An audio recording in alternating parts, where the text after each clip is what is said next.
Oke, baiklah Sobat Kicauannya, di dalam video ini akan kita bahas ya gaya tarung Tragen B3 yang body medium sama yang body big. Di hadapan kita ini yang body big Sobat Kicauannya ya. Nah, perbedaannya apa? Big dan medium, gaya tarungnya seperti apa? Nah, kemudian tak kalah penting pembahasan yang kedua adalah settingan rawatan harian ya sampai ke lomba untuk yang medium sama yang big ya. Nah, ini yang Om Nopal kemarin, dia ini body medium ya. Setting rawatan juga akan kita bahas di dalam video ini. Nah, sedangkan yang big ya, dia ini fokus satu titik. Kalau gaya tarungnya itu satu titik, satu tangkringan, kebanyakan seperti itu. Nih, kalian bisa lihat itu. Nah, kalau untuk yang medium, dia banyak pergerakan di tangkringan atas. Nah, memang sesuai dengan bodinya juga. Kalau medium ini lincah ya, tidak kecil, tidak besar, dia bodinya sedang. Sedangkan yang big ya, bodinya itu besar, berat. Jadi dia lebih nyaman satu titik saja, satu tangkringan yang pastinya. Nah, itulah karakter Gen B3 yang sebenarnya, baik yang body big maupun yang body medium. Karakteristiknya gaya tarungnya itu satu tangkringan mereka main. Cuman banyak perubahan dikarenakan banyak pemain ini yang menambah-nambah settingan. Nah, ini punya Om Nopal waktu umur 60 hari ya. Perawatannya seperti ini di tempat kami. Penjemuran, sauna, semua kita lakukan ya, rutin. Tapi tidak terlalu lama kita menjemur itu. Paling 5 menit atau 10 menit, nggak berlama-lama. Karena memang karakteristik Gen B3 ini ya, dia mudah panas, mudah konslet. Kalau ketemu lawan di rumah memang suka ngeriwi, sesekali ngeplong ya. Nah, itu cara dia mendapatkan tenaga, bagaimana power di lapangannya keluar. Nah, ini kita sambung aja kemarin itu mengenai rawatan Om Nopal di Aceh. Perawatan MB Pastol Gen B3 yang juara 1 di Latpres. Kita sangat senang mendengar kabarnya. Nah, ini kita sengaja mau buat videonya ya, kita akan ulang lagi ulasannya ya. Ini mengenai settingannya. Jadi kalian bisa tonton, buat kalian yang sudah beli Gen B3 kami, boleh dicontoh cara ini, mudah-mudahan berhasil ya. Yang pertama, itu perawatan penjemurannya itu hanya 5 menit 10 menit, enggak tiap hari ya. Kalau cuaca mendung seperti ini mendung ya, belum ada matahari, udah jam berapa ini? Sekitar jam 8-an ya. Enggak usah dipaksa ditunggu jemur. Kalau mendung seperti ini tiba-tiba nanti terang muncul matahari, nggak usah dijemur ya, letakkan aja di teras, di kerodong, dibuka sedikit kerodongnya itu untuk ruang udara sambil dimaster dan diberikan jangkrik ya. Kalau kalian belum berikan jangkrik, langsung berikan jangkrik 1 atau 2 untuk pagi, sorenya juga 2 nanti. Itu yang pertama ya. Terus yang kedua mengenai adaptasinya. Di sini adaptasinya pinggir jalan, kita jemur biasanya di sana ya, digantung baris berbaris atau di teras di sini baris berbaris, tapi menghadap jalan, melihat aktivitas manusia, kendaraan bermotor, mobil yang lewat ya, manusia yang sering lewat, itu membuat dia semakin terbiasa ketika digantangan. Nah, ini yang kedua ya. Terus yang ketiga, untuk keroto itu cukup 1 sampai 2 kali, maksimal 2 kali dalam 1 minggu, enggak tiap hari. Jadi jangan mentang-mentang kita sayang sama ini burung, wah tiap hari saya berikan keroto bang, salah. Itu membuat dia birahi.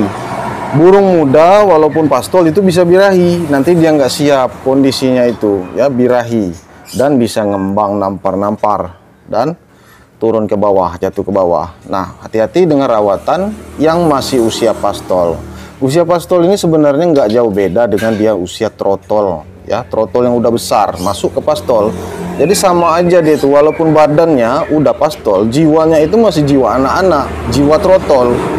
Jadi nggak ada bedanya pola makannya itu ya, dari usia 1 bulan sampai usia 10 bulan di sini pola makan dan rawatannya sama, mulai dari jangkrik, kroto ya.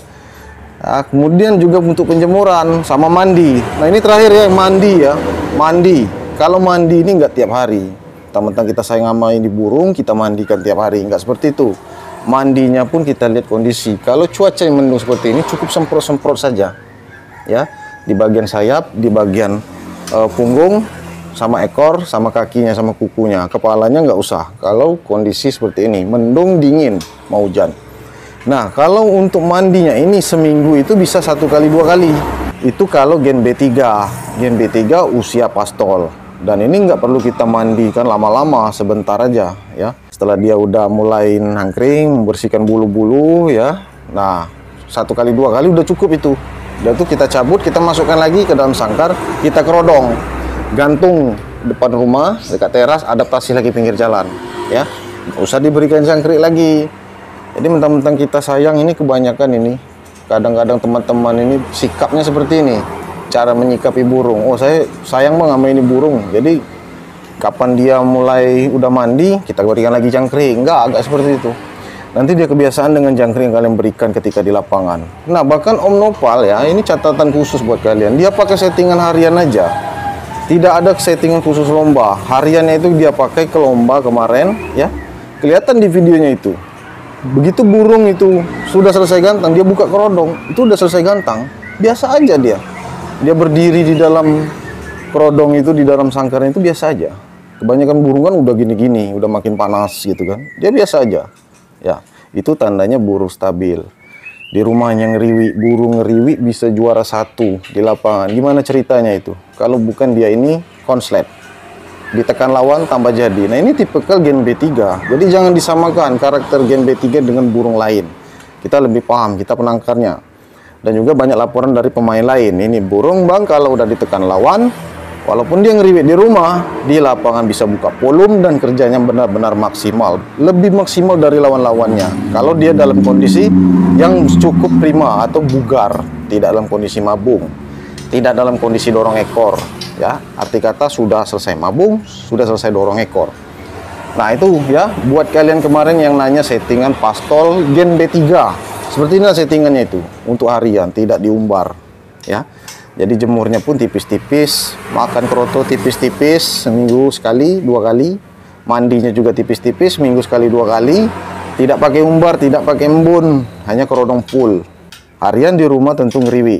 Ada juga yang ngeplong sekali. Memang seperti itu karakternya. Nggak usah kalian ragukan. Sebab kalau Om Nopal ini kemana sudah nggak paham dia. Ini burung ngeriwi terus bang. Saya suka yang karakter seperti ini. Begitu dibuka kerodong, melihat lawan di lapangan itu langsung jadi. Kalau kerodongnya belum dibuka, ya masih dibuka sedikit, ya dia ngeliat lawan itu dia cuma ngintip-ngintip aja kayak gini, nggak langsung gini, nggak. Dia bukan tipe seperti itu. Dia santai aja ngintip kayak gini. Kalau di lapangan kita buka kerodong sedikit itu, kalau kita buka full, ya itu baru dia gini. Itu tipikal gen B3. Nah itu saja ya, videonya singkat aja buat kalian yang nanya kemarin settingan rawatan gen B3 usia pastol. Cukup sederhana, cukup mudah.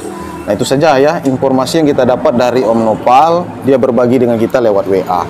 Ya, terima kasih Om Nopal sudah membuat gen B3 kami bisa juara di Aceh, juara 1. Ya. Mantap, mudah-mudahan stabil dan bisa masuk ke nasional juga. Oke Sobat Kicau Mania, itu saja video kita kali ini. Mudah-mudahan bermanfaat. Sampai jumpa di video yang selanjutnya.